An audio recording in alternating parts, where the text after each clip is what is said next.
Hello folks, I hope everyone has had a great semester at NYIT and are looking forward to the upcoming holiday season. My name is Christopher Thomas and I'm currently a third-year student at NYIT's Bachelor of Architecture program. Today I'm going to be presenting my Design Studio 3 project, a project in which I worked tirelessly all semester long to perfect. The aforementioned project, as you can see here, was to construct and design a 48-unit apartment building in the city of Forest Hills, New York. It was to include 1-bedroom, studio, and 3-bedroom apartment units, as well as various outdoor spaces, elevators, fire escapes, and much more. Being that the model needed to be seen in physical representation, I used basswood in my design at a 1/8 inch scale. Before I begin the presentation, I'd like to take a moment to thank a few people who provided constant insight, critiques, and encouragement throughout the design process. Kaylee Trentadue, Hannah Summers, and my professor for this course, Paul Cataldo.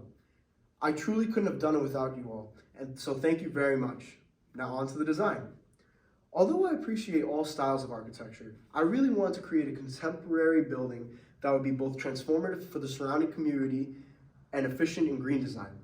Looking at various designs from other architects across the world, nothing really caught my eye to use as inspiration, like Tado Ando's Roko Housing 2, located in Kobe, Japan. Its grid system, the stacking of apartments, was similar to the way I intended to contour the apartment units in my design. But my biggest takeaway was the tremendous amount of courtyard space that allowed for free air and light circulation. And even the hallways being visible to open air and light really set it apart from the rest when it came to using this specific design for my precedent study. The main purpose of this design was to create a building that represents equality amongst those in the area while having an architectural influence on the projects in Forest Hills that are supposed to be built. I say equality because there's all different levels of racial diversity and economical diversity within this area, and this would be a building that would make everyone feel like a real New York City luxury experience. Whether you live in the smallest unit or the biggest unit on the top floor, you still have access to all the same amenities like the gym, pool, office space, ballroom, and private terraces featured in my design. Now let's take a look at the structural components of this model. You could see the basswood here, the black basswood here represents the steel beams that hold the massing of the building. The goal was to use steel framing as a shell that also had an impact on the facade of the building where you could really see the grittiness of a New York City building. The shell system allows for a lot of open space within the building rather than having columns in the middle of the floors, as they'd be a waste of space. The steel being exposed gives a blue-collar feel to the building, displaying the roots of Forest Hills, a city in which the population is made up of mostly blue-collar workers. Onto the extensive use of glass in the building. The idea was to bring in as much air and light into the building as possible so that the tenants had a green, friendly environment. It's also beneficial to the occupants considering that they'd have a much reduced monthly electricity bill. It also allows everyday people walking nearby who don't get the benefit of the doubt living here to look into what kind of transformative living is happening in their city. In terms of massive facade walls that don't include glass, we see tall panels of tin metal that add a curiosity element to the building. Tin sheet isn't typically a material that you see on buildings, especially in New York City, but it allows for great heat absorption. This was also meant to reduce the monthly heat utility bills of tenants. Everywhere you look, you'll see constant green efficiency, which makes me proud to have achieved this.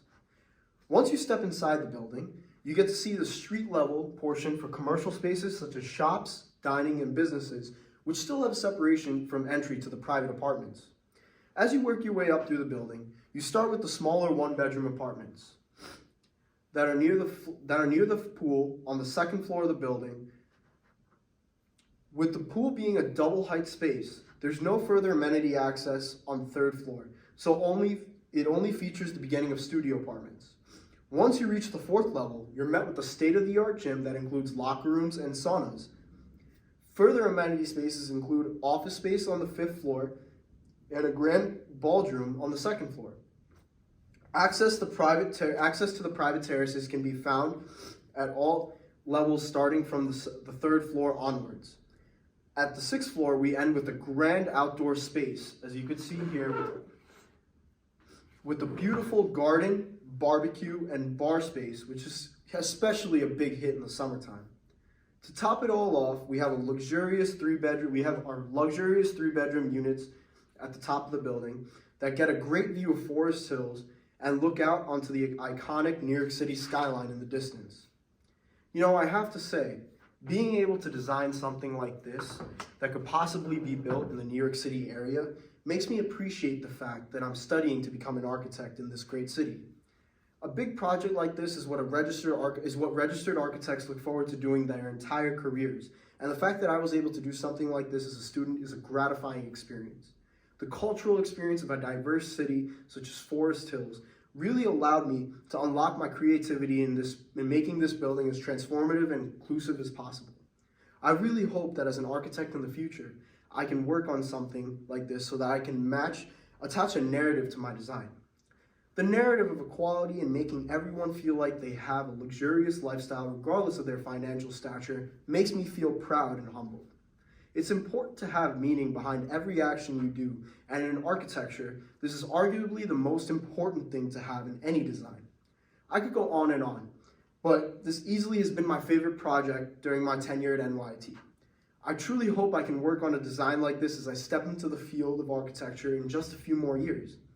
The connection to something like this is one that I could really establish myself as the architect of the people. Thank you very much.